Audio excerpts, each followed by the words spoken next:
Let's get back to our panel. Still with us, Jenny Town is Assistant Director of the U.S Korea Institute at Johns Hopkins University School of Advanced International Studies.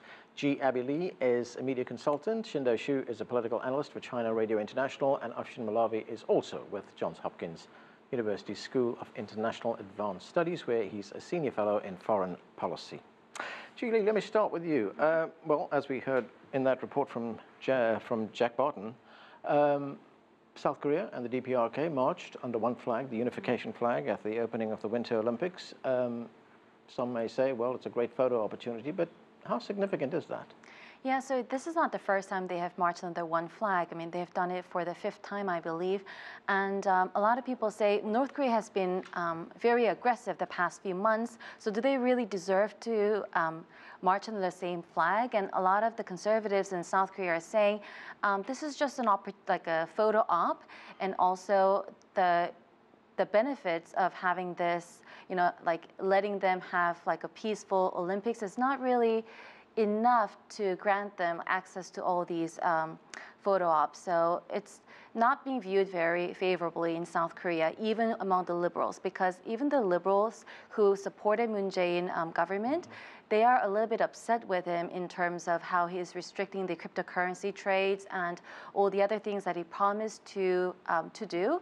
So I think this is just another thing that he has done to let people down.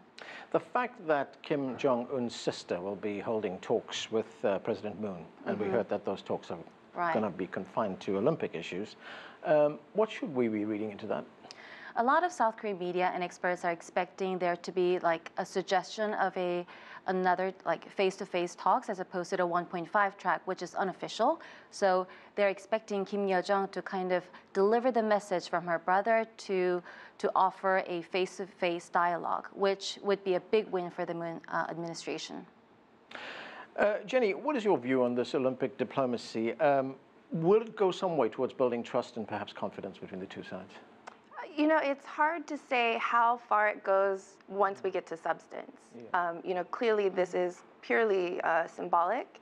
Sports diplomacy is great. It's the Olympics. It's a great photo opportunity.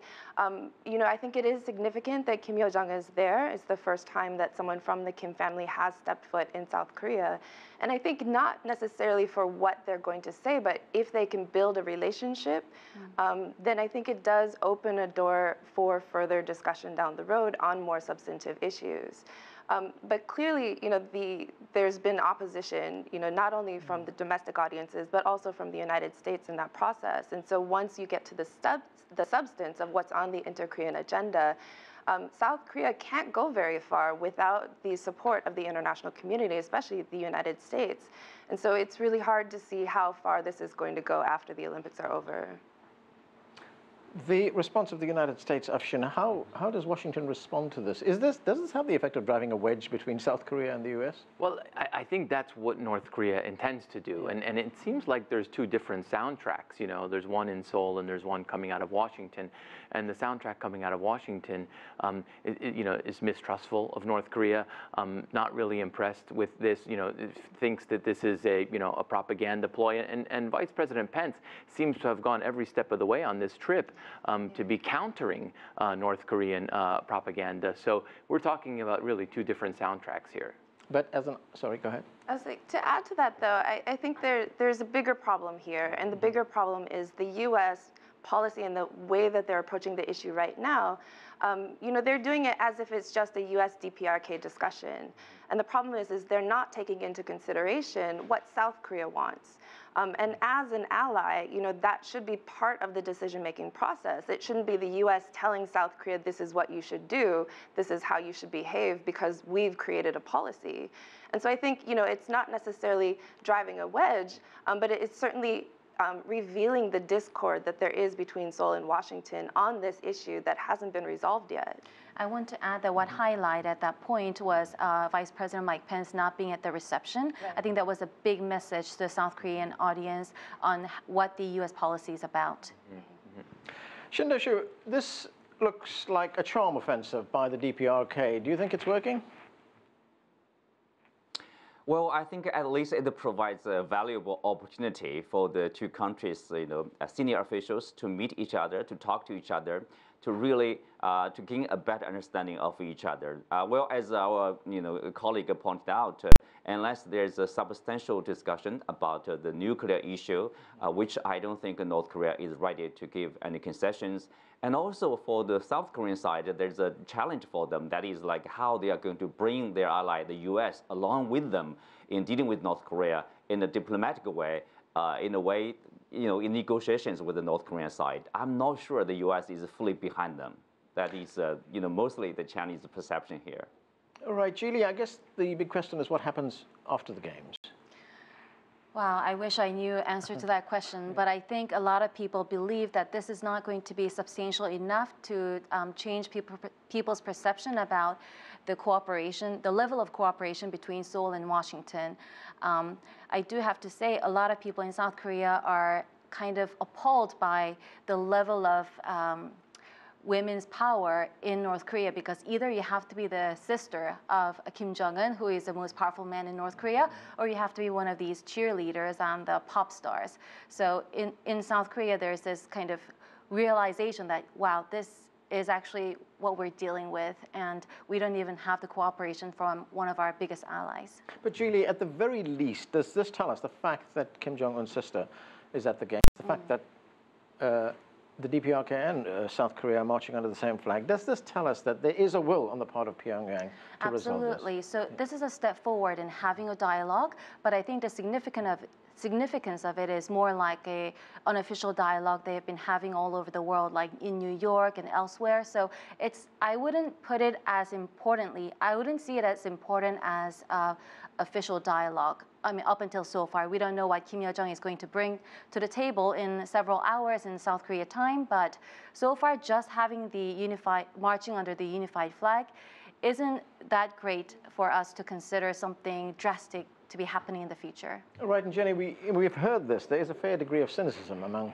people about this, and that's taking place at the Olympic Games. But should we perhaps give the DPRK and South Korea the benefit of the doubt here? I mean, that's really what's missing, is that you have a lot of, a lot of world leaders, you have a lot of international bodies that are at least trying to see what can happen and trying to give it some space.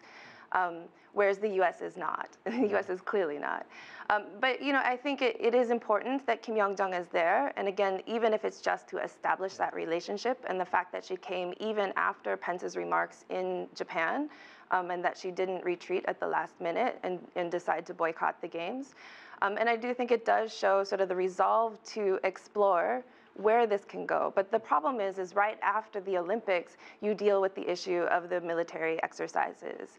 And this is going to be something that's fast approaching, that that has to be very decisive. And if the right decisions aren't made, if there isn't some kind of modification, some kind of concession, you can expect that North Korea will do some kind of provocation, and then we're right back to where we started. Afshin, there is precedent for this, isn't there? It was called ping-pong diplomacy. Right, that's right, yeah. And there's precedent for, around the time of Olympics and big international sporting events, for leaders, even, the most reprehensible leaders, to put on a softer face. I mean, Adolf Hitler did it in the Berlin Olympics, right? But while there may be this joint march, they're marching together, I don't see any signs that North Korea is not marching towards a robust nuclear weapons program. So, maybe call me in the cynical camp, because this is a regime still has an appalling human rights record, still testing the ballistic missiles, and so we are going to be where we were 17 days before, once the Olympics are over, because I can't see North Korea making any significant concessions. So are you suggesting then that the DPRK wants to have its cake and eat it? It wants to be part of this international event. Absolutely, yeah.